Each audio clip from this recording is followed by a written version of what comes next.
Jaguars fans, welcome back in. Man, it sucked on Sunday. If you wanted to look at the Jaguars' remaining schedule of who they have, that was by far the most winnable game and probably really the only game you could reasonably make an argument for that they had a shot at winning. Obviously, a lot of people are on Team Tank now. They want that number one pick, rightfully so.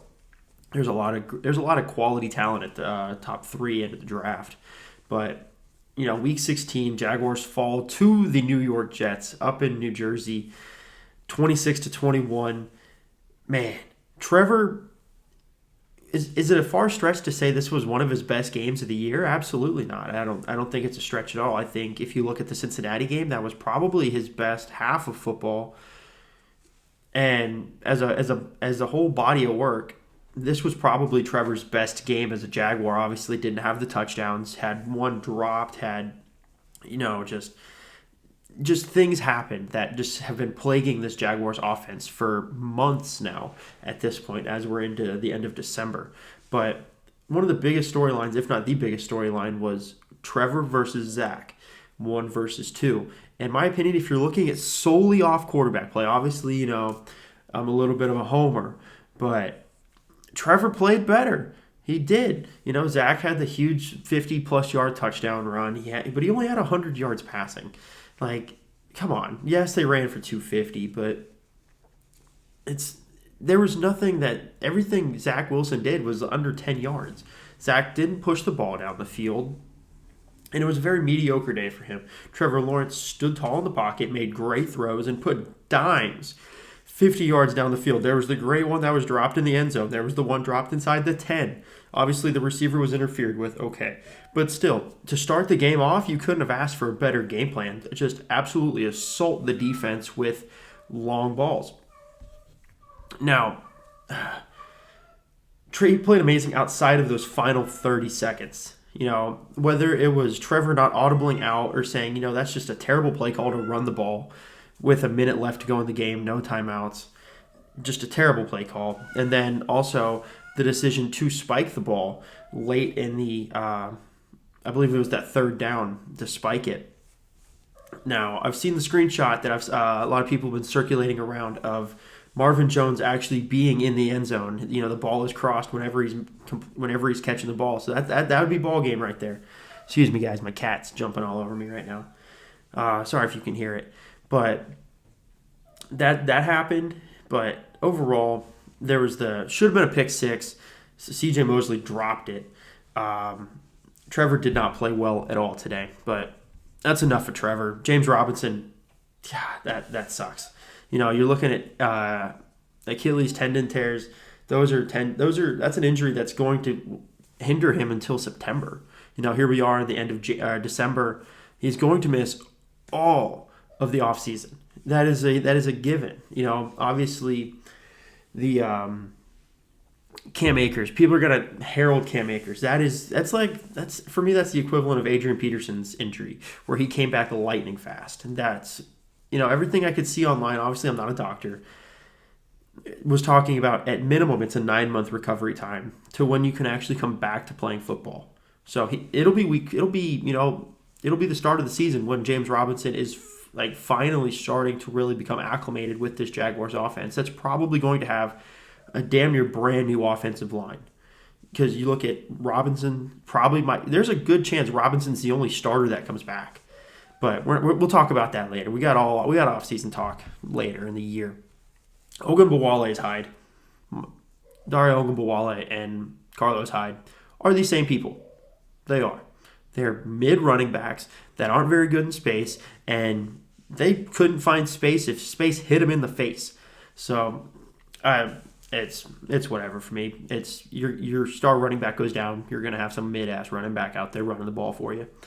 Until this wide receiver core gets anyone of any level of echelon that's higher than a B-minus player, which, Marvin Jones was heralded as a B player, a B-minus player. He's in Jacksonville, he's a C-minus. Potentially, I would hear arguments saying he's a D player.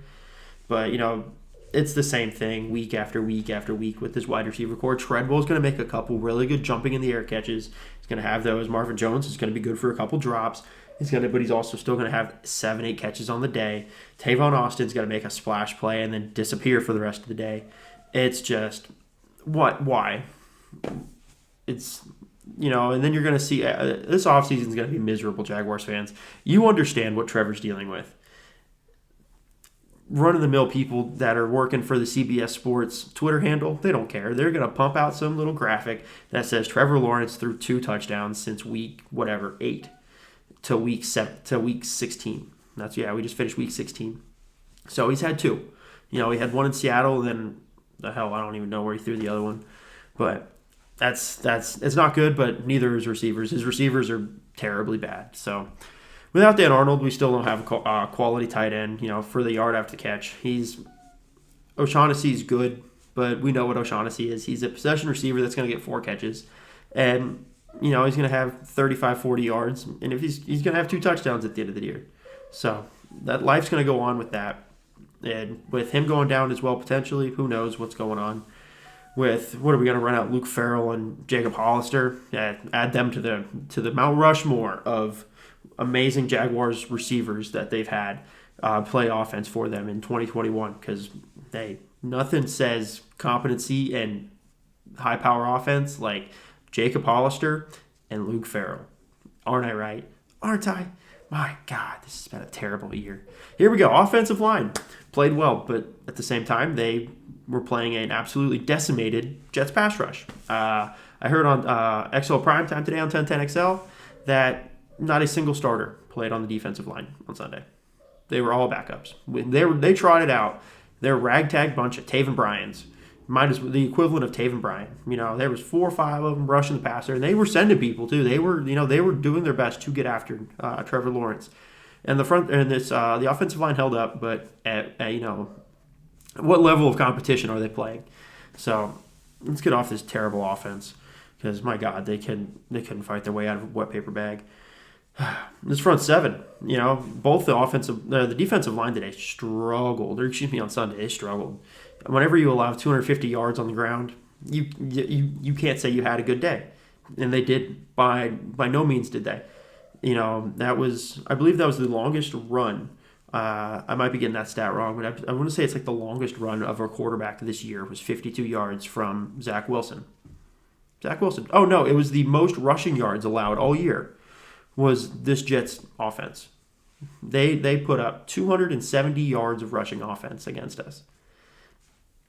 And as I was watching Zach Wilson run down the field, I had flashbacks of Marcus Mariota every year. It seemed like from 2013 or 2014, 2015, whenever he was drafted, up until when he left Tennessee. Every time the Jaguars played the Tennessee Titans, there was going to be one run of 30 yards from Marcus Mariota if the game was close, if the game wasn't close, where he just escaped, found space, and then was, he just running through the middle of the field wide open. And here comes, ragtag bunch of whoever the hell we had playing secondary out there getting stiff-armed by him. So that's exactly what that felt like. That was some terrible flashbacks. There were 3 missed tackles on that run. What is more Jaguar than missed tackles and dropped interceptions? So, but, man. 3 dropped interceptions, though. That's another thing that I forgot to touch on whenever Zach Wilson just did not play well today. Or, excuse me, I keep saying that, on Sunday. He didn't play well on Sunday because he had 3 drop picks. And they were bad drops. I think it was Damian Wilson had one just bobbling around in his hands and just drop after drop. All the Jaguars wanted for Christmas this year was a jugs machine. Because I swear, if you play defensive back, wide receiver, tight end, running back, linebacker, I don't care. You're on the jugs machine learning how to catch a damn football, because it doesn't seem like anyone on this team can catch at all. At all. They just can't catch. But a couple weeks ago, the Texans, it was Rex Burkhead. 3rd and 3, hand it to Rex Burkhead, 1st and 10. 3rd and 5, hand it to Rex Burkhead, 1st and 10. Right? This week, Braxton Berrios. Hey, it's 3rd and 5, quick little in-route, Braxton Berrios. You need someone to, get shot out of a cannon on a kickoff coverage because kickoff coverage is terrible. Braxton Berrios, 103-yard touchdown return. I can't knock the man. He had a hell of a game. Hell of a game. But Berrios was just the flavor of the week that just finds a way to beat this Jaguars defense. It's, whether it be Brandon Cooks in week 1, whether it be whoever. Gesicki had a great game in the Dolphins game. Just mid-ass players. Brandon Cooks is good. But just mid players that are not very good, that are just going to have their career days against this Jaguars defense that is better than it was last year. So definitely going to have to continue to work on the defense, but first and foremost, got to fix the offense, absolutely. And special teams let us down again. Again, it is what it is at this point. Logan Cook's probably not going to come back, so we're going to have a kicking competition all through this week. So we're going to have some random-ass punter that no one knows out there, trotting out there. Matthew Wright has fixed his kicking woes. I was bagging on him hard to get him the hell off the team, but he's fixed them. He's back to being good. Just don't have him kick a ball off. But then the kickoff coverage is just abysmal. It is. It's the second. I want to say it's the second week in a row they've had a touchdown return for them off of a kickoff. So at this point with this Jaguars team, it's the old saying. I'm disappointed, but I'm not surprised. I don't know.